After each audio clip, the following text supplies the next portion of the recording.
সদ্য গ্রাজুয়েশন শেষ করা ছেলে বাবাকে জিজ্ঞেস করলো, বাবা জীবনের মূল্য কি? আর বাবা জীবনের মূল্য বোঝানোর জন্য ছোট্ট একটা পাথর দিয়ে বলল, যাও কোনো একটা দোকানে যেয়ে জিজ্ঞেস করো পাথরের মূল্য কি। ছেলে নিয়ে গেল সবজির দোকানে, পাথরের মূল্য বলল 2 ব্যাগ সবজি। বাবাকে এসে বলল, বাবা জীবনের মূল্য কি 2 ব্যাগ সবজি?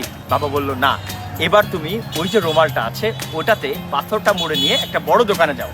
ছেলে একটা বড় দোকানে যাওয়ার পর দোকানদার দেখে শুনে বলল, তুমি এটা দিয়ে সর্বোচ্চ 2 বস্তা চাল পেতে পারো।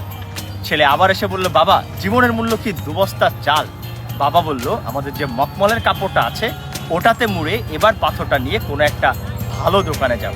ছেলে বুদ্ধি করে জুয়েলারির দোকানে ঢোকার পর জুয়েলারিওয়ালা খুব ভালো করে নেড়েচেড়ে বলল, এটা তো অমূল্য পাথর, এটার জন্য আপনি আমার পুরো দোকানটাই নিয়ে নিতে পারেন। গল্পের ছলে হলেও এটাই সত্য। আপনি কোথায় আপনাকে উপস্থাপন করবেন এবং কিভাবে উপস্থাপন করবেন এটার উপরেই পুরো মূল্য নির্ভর করছে আপনার জীবনের।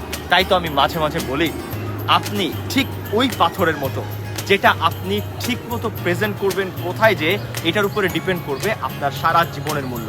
হয়তোবা আপনি এখনো সাকসেস হননি আপনার ভাষায়, অথবা সাকসেস জার্নিতে আছেন, কিন্তু আপনি যদি নির্দিষ্ট কিছু মানুষের সাথে মিশে নিজেকে ঠিকভাবে উপস্থাপন করতে পারেন, প্রবাদের মতো your network is your network, কার সাথে ঘুরছি, কারা আমার আশপাশে আছে, এগুলো বিচার করে যদি আমি আপনি সঠিকভাবে নিজেকে উপস্থাপন করতে পারি, পাথরের চেয়েও অমূল্য হবে আমার আপনার জীবন। নতুবা কেউ 2 বস্তা চাল অথবা 2 ব্যাগ সবজিতেই বিক্রি করে ফেলবে আপনাকে।